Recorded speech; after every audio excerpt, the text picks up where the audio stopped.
I found that nothing in life is worthwhile unless you take risks. Nothing.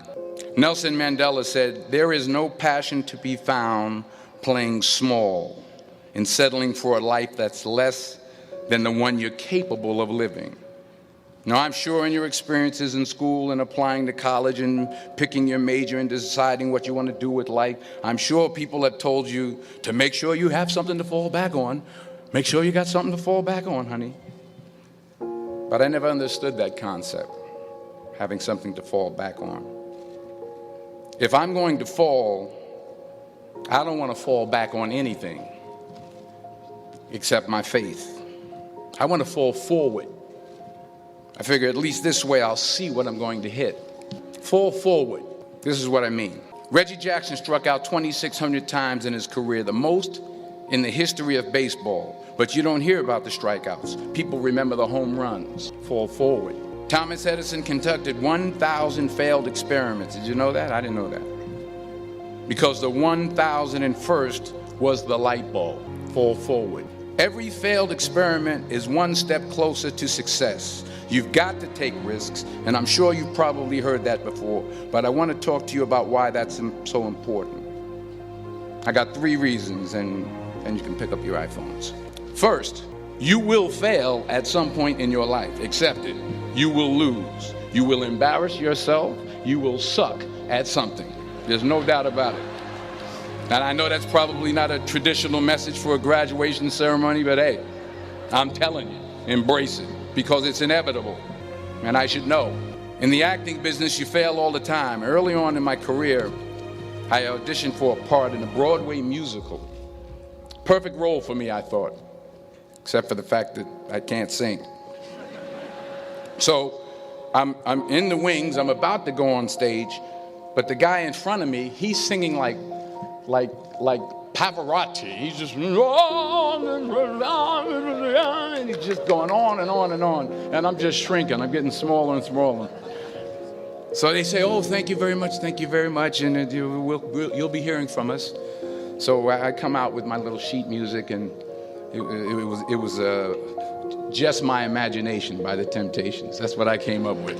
So I hand it to the accompanist, and she looks at it and looks at me and looks out at the director and was like, "Nice."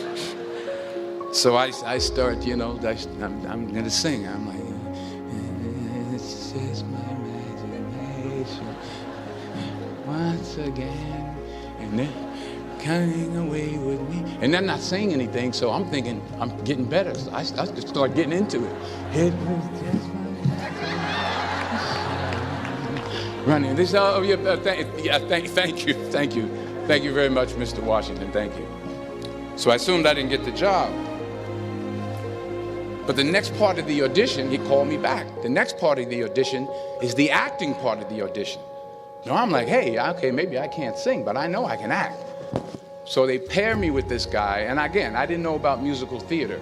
And musical theater is big, so they can reach everyone all the way in the back of the stadium. And I'm more from a realistic, naturalistic kind of acting where you actually talk to the person next to you. So I don't know what my line was. My line was, "Well, hand me the cup."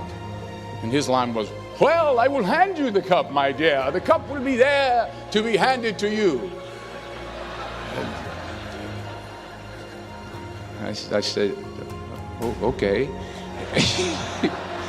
"Well, should I give you the cup back?" "Oh, yes, you should give it back to me, because you know that is my cup and it should be given back to me." I didn't get the job. But here's the thing. I didn't quit. I didn't fall back. I walked out of there to prepare for the next audition, and the next audition, and the next audition. I prayed. I prayed, and I prayed. But I continued to fail, and fail, and fail. But it didn't matter, because you know what? There's an old saying, you hang around the barbershop long enough, sooner or later you're going to get a haircut. So you will catch a break and I did catch a break. Last year, I did a play called Fences on Broadway.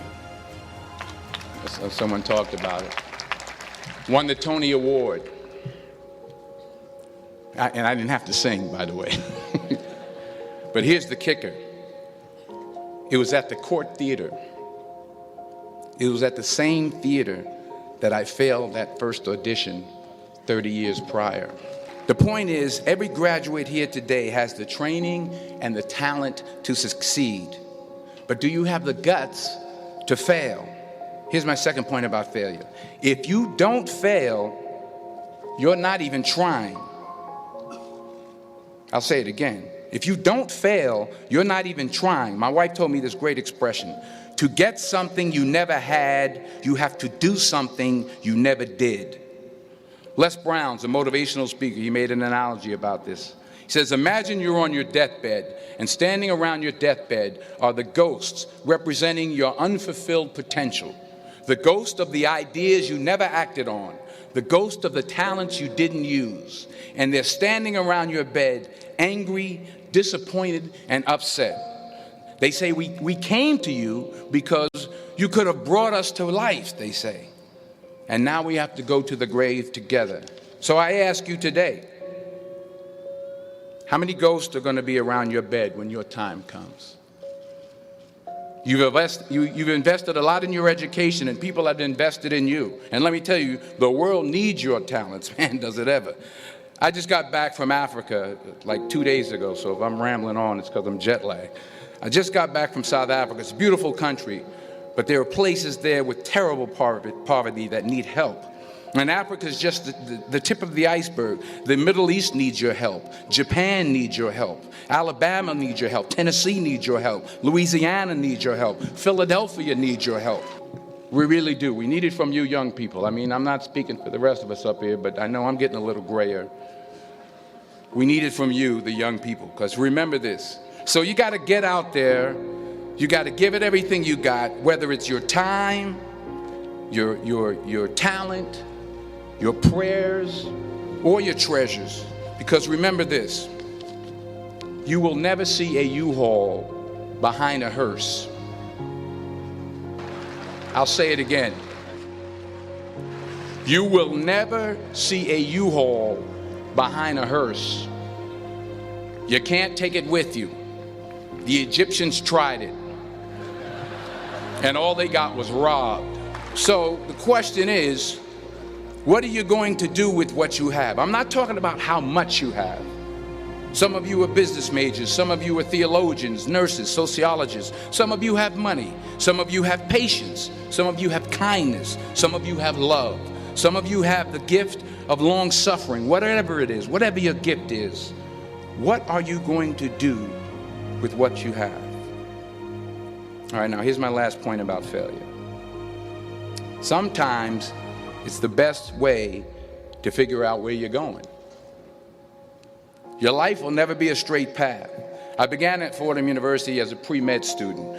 I took a course called cardiac morphogenesis. I still can't say it. Cardiac morphogenesis. I couldn't read it. I couldn't say it. I sure couldn't pass it. So then I decided to go into pre-law, then journalism. And with no academic focus, my grades took off in their own direction. Yeah, down. I was a 1.8 GPA one semester, and the university very politely suggested that it might be better to take some time off. I was 20 years old. I was at my lowest point. And then one day, and I remember the exact day, March 27th, 1975, I was helping my mother in her beauty shop. My mother owned a beauty shop up in Mount Vernon. And there was this older woman who was considered one of the elders in the town. And I didn't know her personally, but I was looking in the mirror, and every time I looked at the mirror, I could see her behind me, and she was staring at me. She just kept looking at me. Every time I looked at her, she kept giving me these strange looks.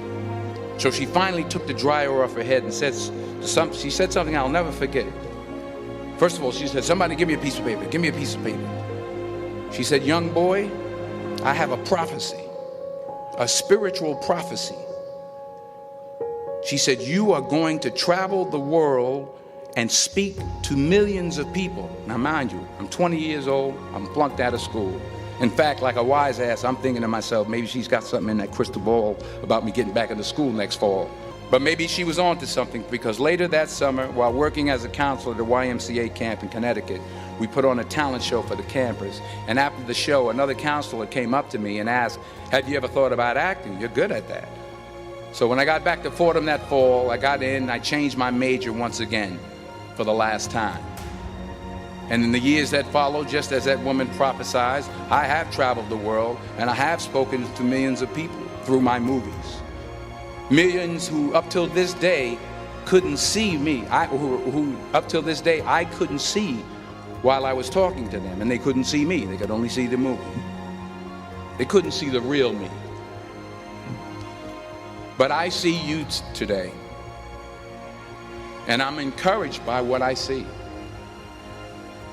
And I'm strengthened by what I see. And I love what I see. Many years ago, I did this movie called Philadelphia. We filmed some of the scenes right here on campus. Philadelphia came out in 1993. Most of you were probably still in diapers. Some of the professors too. That cracked me up. But it was a good movie. Rent it on, Netflix. It's a good movie. Rent it. It's about a man played by Tom Hanks who's fired from his law firm because he has AIDS. He wants to sue the firm, but no one's willing to represent him until a homophobic ambulance chaser lawyer, played by yours truly, takes on the case. In a way, if you watch the movie, you'll see everything I'm talking about today. You'll see what I mean about taking risk or being willing to fail. Because taking risk is not just about going for a job. It's also about knowing what you know and what you don't know. It's about being open to people and to ideas. In the course of the film, the character I play begins to take small steps, small risks. He very, very, very slowly begins to overcome his fears. And I feel ultimately his heart becomes flooded with love. And I can't think of a better message as we send you off today. To not only take risks, but to be open to life, to accept new views, and to be open to new opinions, to be willing to speak at a commencement at one of the best universities in the country, even though you're scared stiff. While it may be frightening, it will also be rewarding.